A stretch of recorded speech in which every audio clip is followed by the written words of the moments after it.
The objectives are said to be straightforward, but in recent days there has been much discussion on the pros and cons of planned amendments to the Bail Act as an urgent need to address what many agree is a senseless cycle of violence in the country. In this report, our Carla Palmer shares details of the government's legislative move to restore faith in the judiciary and why the Prime Minister holds firm lingering concerns are misplaced. With murder at an unprecedented level at 19 recorded in 1 month alone this January, Prime Minister the Honourable Philip Davis and his parliamentary colleagues acknowledge that stiffer legislation must be enacted and enforced to address the crime problem. We can all agree that enough is enough. His comments came as he opened debate on a new bail amendment bill, which replaced the one tabled in the House of Assembly last week. The proposed legislation sets out the terms and conditions as well as penalties to fight crime.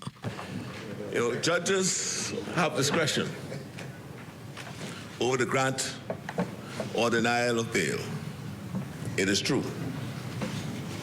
But today, we are here to require that in cases where the accused has violated one or more of the conditions under which their bail was granted, the revocation of that bail is the automatic and immediate penalty.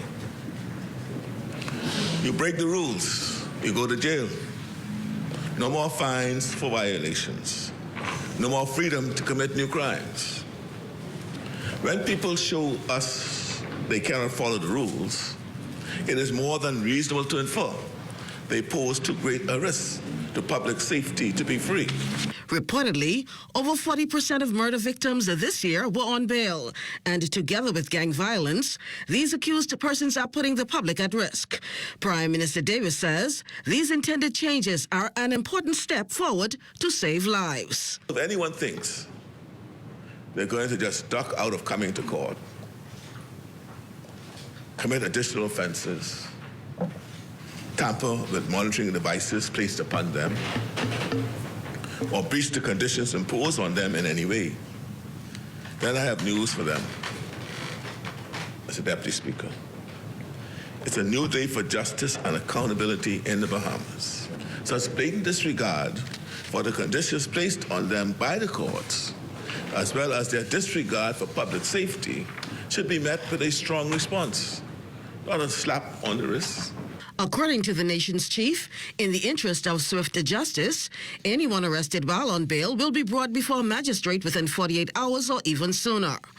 In addition to what's regarded universal conditions of bail, including flight risk, not interfering with witnesses, not committing an offense while on bail, those who breach bail conditions must now agree to specified terms by signature, among others.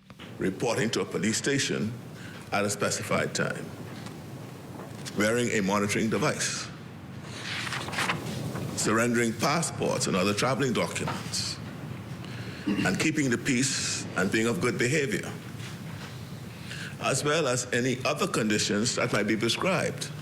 So those are just some of the conditions under which what I call the discretion of the court could be exercised.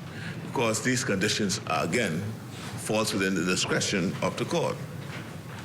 Now, these conditions, to my mind, reflect common sense. According to Prime Minister Davis, the amendment does not interfere with judicial discretion. Instead, it's expected to make persons on bail adhere to the law. The Prime Minister says this bill takes into account today's reality of ensuring public safety is secured. For the Bahamas Tonight, I'm Carla Palmer.